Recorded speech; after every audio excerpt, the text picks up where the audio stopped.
Specially जो हॉस्टलाइट्स हैं Exactly. क्या क्या वहाँ होता है ये तो मैंने अपनी आंखों से देखा हुआ है। डेट्स सेट होती हैं, फिर वो पिक करते हैं, ले जाते हैं, बड़ा कुछ चलता है। पार्क्स में आप चले जाएं, वहाँ आपके सामने है सब कुछ क्या हो रहा है, अल्लाह माफ़ करे।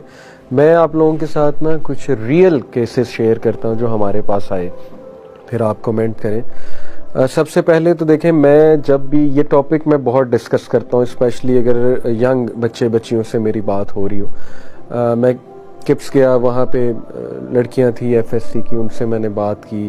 पेशावर एडवर्ड्स कॉलेज गया, वहाँ भी यही टॉपिक था, लड़के थे और लड़कियाँ दोनों को एड है वहाँ पे आई गेस।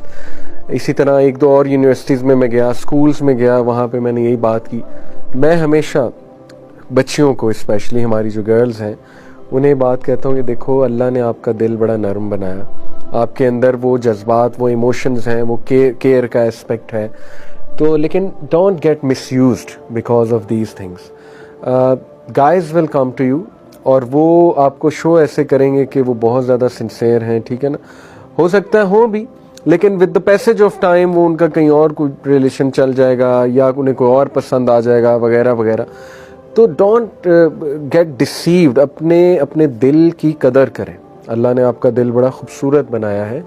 मेक श्योर कि उसको आप अच्छी डोज दे रहे हैं उस दिल पे, क्योंकि दिल पे तीर पड़ता है तो आगे इफेक्ट होता है ना। जो आप लिरिक्स सुन रहे हैं वो किस किस्म के लिरिक्स हैं, अगर आप म्यूजिक सुनते हैं उसमें क्या सिखाया जा रहा है, उसमें दिन रात क्या गर्दान पड़ी जा रही है, ऑब्वियसली आ जाके यही सब कुछ है। तो प्रोटेक्ट योर हार्ट। एक तो मैं लड़कियों से बड़ी ये रिक्वेस्ट करता हूँ कि देखें, मिसयूज ना होना, और लड़कों को भी मैं कहता हूँ कि इस चीज़ को अंडरस्टैंड करें कि जो फीमेल्स हैं वो बहुत जल्दी ट्रस्ट कर लेती हैं, उनका दिल नर्म होता है, केयर का एस्पेक्ट होता है। तो आप भी अल्लाह से डरें कि आप उनको मिसयूज़ ना करें। आपकी अपनी बहनें भी हैं, ज़ाहिर है यू वांट लाइक कि आपकी बहन को कोई इस तरह से मिसयूज़ करे या अप्रोच करे। अब मैं 3 आपको केसेस सुनाता हूँ। एक तो एक MBBS की स्टूडेंट थी, बहुत पहले की बात है, मैंने एक क्लिप भी इस पर बनाया हुआ, लेकिन दोबारा मेंशन कर देता हूँ। वो टॉपर थी FSC की और अपने टाइम पे बहुत ज़्यादा उन्होंने अचीवमेंट्स की। इवन MBBS में आई थिंक फर्स्ट 2 ईयर बहुत अच्छे मार्क्स लेती रहीं, बड़ा अच्छा चल रहा था। हॉस्टलाइट थी। उनकी जो रूममेट थी ना, वो जाहिर है उसके कुछ अफेयर्स थे, आना जाना था बॉयफ्रेंड्स के साथ, ये वो। तो डेफिनेटली बंदा नोट तो करता है और थोड़ा सा इंस्पायर भी हो सकता है इन अ नेगेटिव वे। तो शी सेड कि वो मुझे बहुत ज़्यादा, यानी ये सारी स्टोरी उसने खुद सुनाई है हमें। शी सेड कि वो मुझे बहुत ज़्यादा फोर्स भी करती थी कि आपका भी कोई होना चाहिए, ठीक है, आप बताओ, मैं आपकी सेटिंग करा देती हूँ, जैसे आजकल ये बहुत कॉमन चीज़ हो चुकी है, जाहिर है। तो शी सेड कि वो अल्टीमेटली फिर आई गॉट ट्रैप्ड। जाहिर है इतना प्रेशर आ रहा है, वो जो आपने बात की पीयर प्रेशर की, हुआ ये कि शी सेड कि वो दिन और आज का दिन मेरी नींद भी ख़राब हुई है, मेरी प्रायोरिटीज़ भी ख़राब हुई हैं, मेरी हेल्थ भी डैमेज हुई है, मेंटल हेल्थ डैमेज हुई, फिज़िकल तो हुई है, मेंटल हेल्थ डैमेज हुई है, मैं एंटी सोशल हो गई हूँ, और सबसे बड़ी बात, मेरी पढ़ाई डिस्टर्ब्ड हो चुकी, यहाँ तक डिस्टर्ब हो चुकी कि उसकी सप्ली आ गई। सो शी सेड कि I failed MBBS because of simply एक रिलेशनशिप बना के। और वो फिर जाहिर है उसमें बहुत से ऐसी चीज़ें भी थी जहाँ मिसयूज़ किया हुआ था, जाहिर है वो मेल ने उसे बहुत ज़्यादा। तो एक देखें ना, ये केस से मैं बच्चियों को ये समझाना चाहता हूँ कि देखें, जब आप हॉस्टल में आती हैं या कहीं यूनिवर्सिटी में जाती हैं, तो please take care of this कि आपके पेरेंट्स ने एक ट्रस्ट करके भेजा है, और ऐसी अपनी बॉडी लैंग्वेज ऐसी रखें कि लड़कों को ना मिले चांस। देखिए ना, कुरान ने तो यही कहा है कि अपनी आवाज़ को डिग्निफाइड रखो अगर आपने ऑपोजिट जेंडर से कन्वर्सेशन भी करनी है। और फ्रैंकनेस की कोई इतनी ज़रूरत नहीं है, फ्रैंकनेस से मामलात आगे बढ़ते हैं ना। अगर फ्रैंकनेस होगी तो मामलात, ये तो एक बेसिक साइकोलॉजिकल फैक्ट है। दूसरा केस मैं आपके साथ डिस्कस करता हूँ, एक ऐसे नौजवान का, यूनिवर्सिटी स्टूडेंट का, और वो माशाल्लाह नेक आदमी है। ही इज़ अ नेक person, he is a pious boy.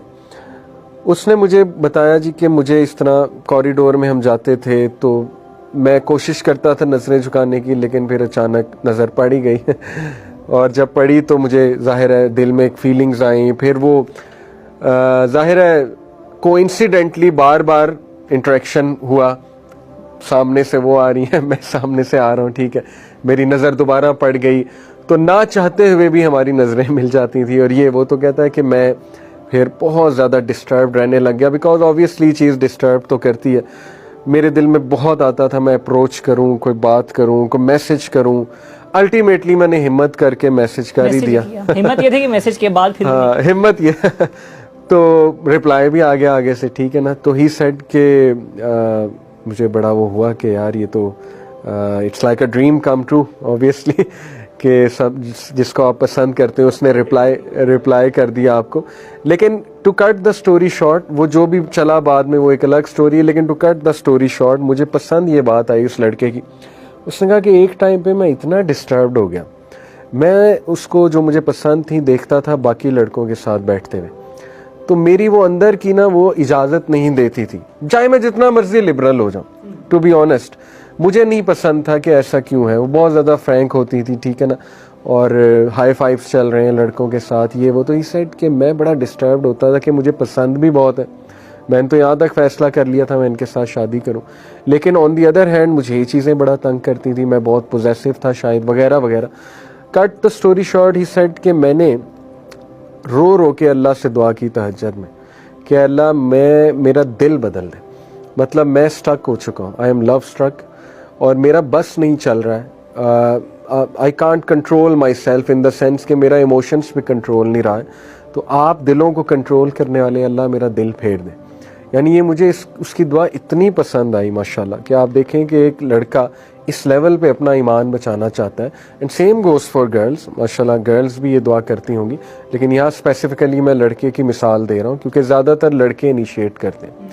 तो उसने जब ये दुआ मुझे सुनाई, मैंने कहा यार दिस इज़ अमेजिंग। और ही सेड कि अल्लाह ने मेरा ऐसा दिल बदला कि आई फॉरगॉट। देखें, अल्लाह से जब आप दुआ करेंगे तो क्यों नहीं अल्लाह सुब्हानहू व तआला, मेन चीज़ है कि do you want to get out of this और do you just want to stay in that.